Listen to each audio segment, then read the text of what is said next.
Welcome back to World History. Today, we journey into the darkest corners of human ambition, where empires rose not on justice, but on rivers of blood. This is the story of men who didn't just lead, they conquered, crushed, and carved their names into the bones of history. Our story begins on the blood-soaked steppes of Central Asia. A storm of fire and steel gallops across the land. Genghis Khan, the ruthless warlord of the Mongol Empire.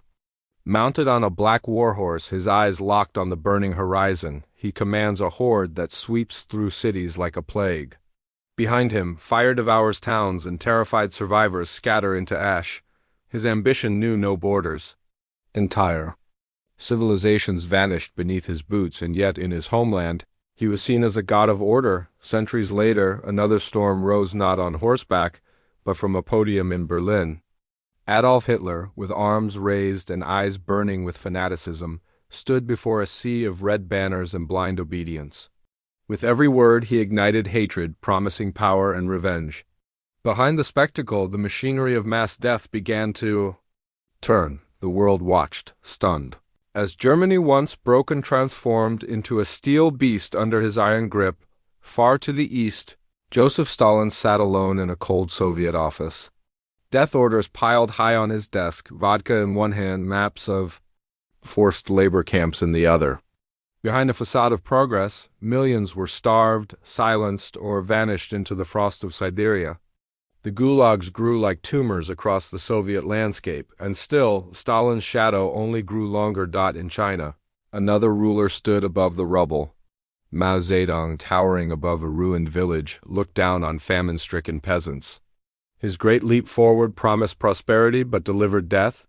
Millions perished under collectivization and political purges, their cries lost in the roar of revolutionary chants. Thousands of miles away, King Leopold II of Belgium ruled over a land he never set foot in, the Congo.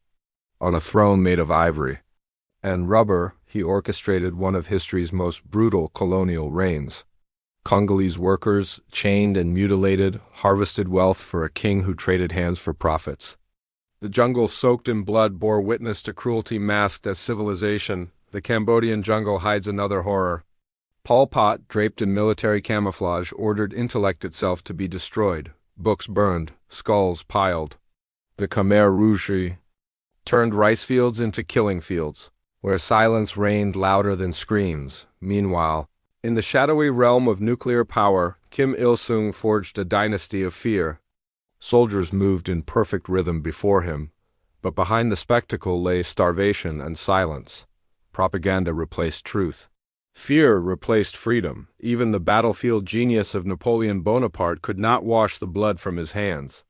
Surveying the scorched earth at Austerlitz, he saw only victory, never the lifeless soldiers beneath the cannon smoke. From Tokyo, Hideki Tojo plotted war. His hand pointed at maps while the ghost of Pearl Harbor loomed behind him.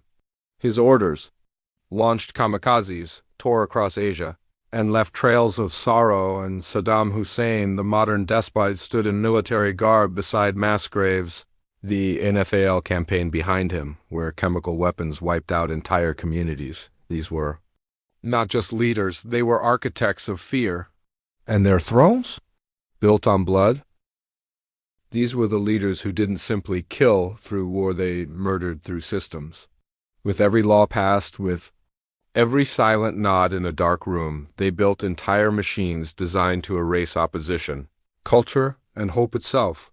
Picture a Roman village under siege, the night sky glowing with flames. At its center, a towering figure lifts a blood-stained sword. Attila the Hun, known as the Scourge of God. He wasn't a ruler who expanded borders for glory, he existed to destroy. His invasion of the West left scorched earth shattered. Cities and a legacy soaked in terror. Now step into medieval Russia, where a broken man kneels before his dying son. Even foreknown forever, as even the terrible clutches a scepter with hands stained red.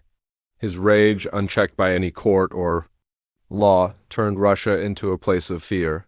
His opportunity, clad in black and riding black horses, crushed anyone he suspected.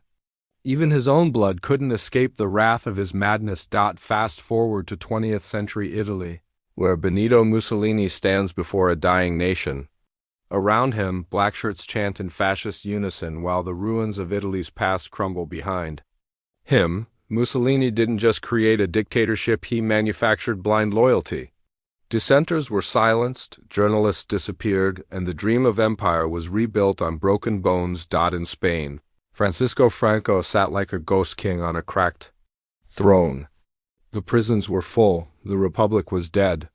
Flanked by Spanish flags and silenced revolutionaries, Franco's regime rewrote the rules of power, turning democracy into a forgotten word. Then there's Vlad the Impaler, a man whose name alone evokes horror. Beneath a crimson sky, thousands of bodies writhe on spikes, silent monuments to his twisted vision of justice. He ruled through spectacle, turning cruelty into theater. Fear wasn't a byproduct, it was the point. The 20th century's greatest terror didn't always wear a uniform. In China, Mao Zedong unleashed not soldiers but students. The Cultural Revolution lit cities on fire not with bombs, but with ideology. Ancient texts were burned, teachers beaten, temples destroyed. Under red banners, the past was erased to make way for a terrifying new order. In Soviet Russia, the midnight knock on the door meant one thing: the NKVD, Stalin's secret. Police moved in silence, arresting poets, scientists, and thinkers under the cover of darkness. Soviet flags waved above prison vans while families vanished forever. Back in Germany, Hitler and Himmler studied train schedules not for travel, but for death. With smoke rising from distant crematoria, they reviewed Holocaust transport logs. Millions reduced to names, numbers, ash, no battlefield, no honor. Just engineered genocide. In North Korea, propaganda is power. Kim Il-sung looms above starving citizens in grayscale portraits, his face on every wall, his words in every speaker, while families quietly waste away. Control here isn't just physical, it's psychological, and in the jungles of Cambodia, Pol Pot rewrote education with blood. Standing before a chalkboard, he points with pride, but the eraser is a skull and the curriculum is death. Intellectuals executed, cities emptied. The very idea of knowledge turned into a crime. These were not mere tyrants. They were architects of systematic destruction, leaders who turned ideology into weapons and silence into their strongest ally. Smoke still rises from the ruins of Waterloo, and as it curls into the sky, it takes the form of Napoleon's face, once feared, now fading. His brilliance on the battlefield couldn't stop the inevitable fall. The empires he built with cannon fire crumbled beneath their own weight. Ambition had a cost, and the ghosts of his wars still walk the fields he once conquered. Leopold II stands frozen in time, one hand dripping with the blood of Africa, the other holding the severed hand of a Congolese child. No trial, no justice. Just raw exploitation masked as civilization. The rubber he harvested built European wealth. The lives he ended, millions left scars that still disfigure the Congo to this day, across a blood-soaked world map. 15 leaders now stand like statues, cold, immovable, silent. They ruled different lands, wore different crowns, carried different flags, but their legacy is unified by violence. This image isn't just symbolic, it's a mirror, a reminder that unchecked power, wherever it thrives, bleeds the same red. Genghis Khan rides again through a burning city gate, flames licking the sky. Citizens scream and scatter as the thunder of hooves echoes off stone walls. His legend lives on in books, films, and DNA, but for those cities erased from history, there's no myth. Only ash. In the far north, Stalin's icy stare pierces through a montage of ghostly faces, the innocent victims of gulags, purges, and famine. Their stories, once silenced, now cry out from black and white photographs buried in the snow. Justice did visit some tyrants. In the land, Mussolini hangs from a steel beam, his body swinging in the silence. The crowd watches not in anger now, but exhaustion. The end of an era doesn't erase the pain, but it does close the book. Even the terrible's wrath, centuries old, burns still, his tortured face now painted across a burning Orthodox church. His legacy, like the flames, consumes even what he once claimed to protect. Thunder cracks above a desolate Spanish stronghold. Franco's troops march through the ruins of a revolution, their boots echoing across empty streets. The Republic is long gone, but the fight for memory wages on, high in snowy mountains. Attila's skull-faced warriors ride again less as men, more as symbols of unrelenting conquest. Their legacy is terror etched in ice and legend alike. And at the end of this journey, one final image, a shattered portrait.